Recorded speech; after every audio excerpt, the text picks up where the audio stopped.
গত 15 বছরে সারা বাংলাদেশে 10,000 ভাস্কর্য তৈরি করেছেন বঙ্গবন্ধুর। এতে ব্যয় হয়েছে 4,000 কোটি টাকা।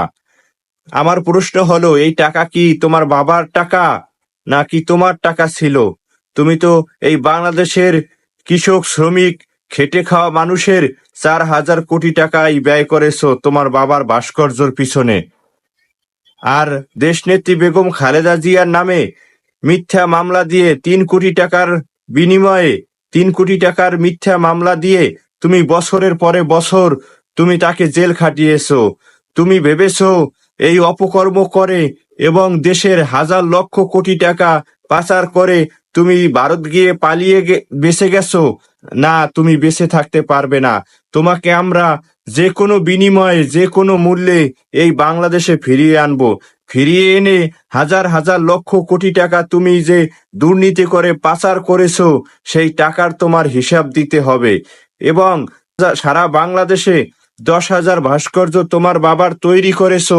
আজকে দেখো, তোমার বাবার এই ভাস্কর্যের উপরে উঠে কেউ মুতে দেয়, আর এই ভাস্কর্যের গলায় দড়ি লাগিয়ে টেনে ভেঙে ফেলতে আসে।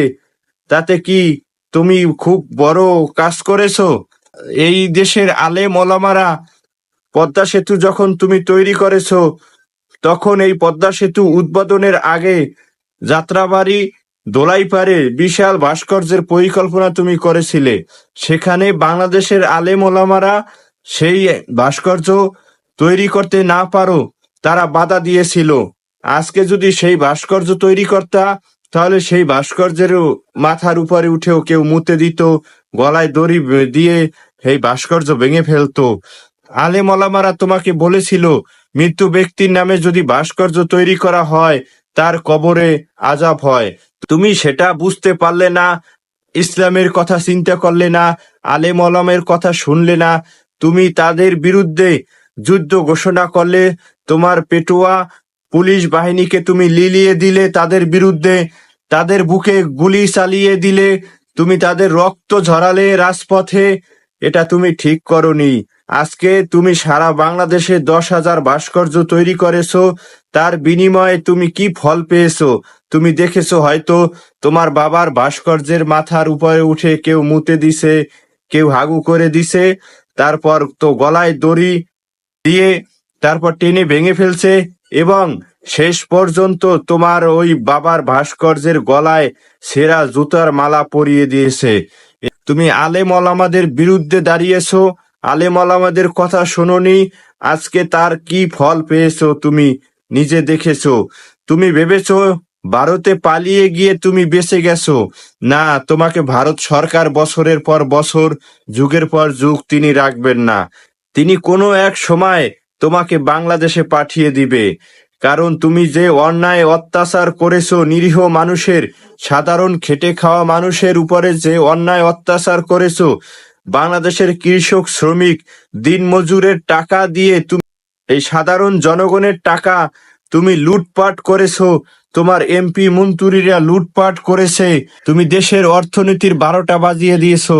তুমি মনে করছো তুমি বেঁচে গেছো, কিন্তু না, তুমি বেঁচে থাকতে পারবে না। তোমাকে বাংলাদেশে যে কোনো বিনিময়ে, যে কোনো কিছুর মূল্যে তোমাকে বাংলাদেশে আমরা ছাত্র জনতা এবং সমস্ত রাজনৈতিক দল মিলে তোমাকে এই বাংলাদেশে আবার আমরা ফিরিয়ে আনবো। তুমি যে অপকর্ম করেছো, যে দুর্নীতি করেছো, যে লুটপাট করেছো, দেশের লক্ষ কোটি কোটি টাকা তুমি পাচার করেছো, সেই টাকার তোমাকে পাই পাই করে হিসাব এই বাংলাদেশের জনগণকে বুঝিয়ে দিতে হবে। কারণ এই খেটে খাওয়া দিন মজুরের টাকা তুমি পাচার করেছো। এই টাকার তেজ যে কত, তা এই টাকার যে রক্তের গরম কত, তুমি হয়তো বুঝতে পারো না। তুমি বুঝতে পারবে তোমাকে যখন বাংলাদেশে এনে, যখন এই বিচারের কাঠগড়ায় দাঁড়া করবে এদেশের মানুষ, তখন ঠিকই তুমি বুঝতে পারবে এই খেটে খাওয়া কৃষক, শ্রমিক মানুষের ঘাম ঝরানো রক্তের কত তেজ, তুমি তখন বুঝতে পারবে।